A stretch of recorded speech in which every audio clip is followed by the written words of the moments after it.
Mystic made stamp history on November 2, 2005, when we traded our 1-cent Z grill for the unique inverted Ginny plate number block. These are the rarest, most famous, and valuable U.S. stamps. Mystic acquired the 1-cent Z grill in 1998 for $935,000, setting a record price paid for a U.S. stamp. Interestingly, famous collector Bill Gross, who later purchased the Ginny block, was Mystic's stiffest competitor in the heated bidding for the Z grill. 2 1-cent Z grill stamps exist, but Mystic's was the only one that a collector could own. The other 1-cent Z grill is on display at the Smithsonian National Postal Museum Gross Gallery. Don Sundman has described the Z grill as the Hope Diamond of stamps.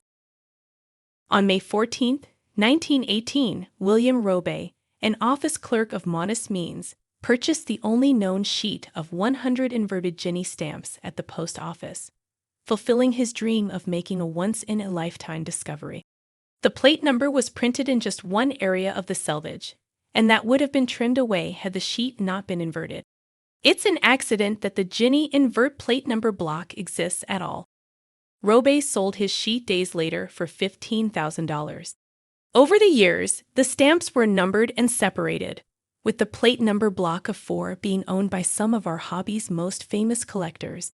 The sales price rose sharply each time a Ginny invert entered the philatelic market, and many record sales prices were broken. After spending decades sequestered in private collections, the Ginny invert plate number block was purchased by collector Bill Gross for a record-shattering $2.97 million on October 19, 2005.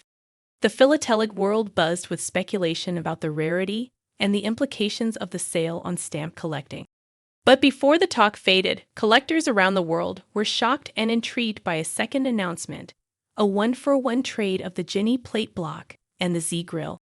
The Z grill was the only stamp Mystic owned that wasn't for sale.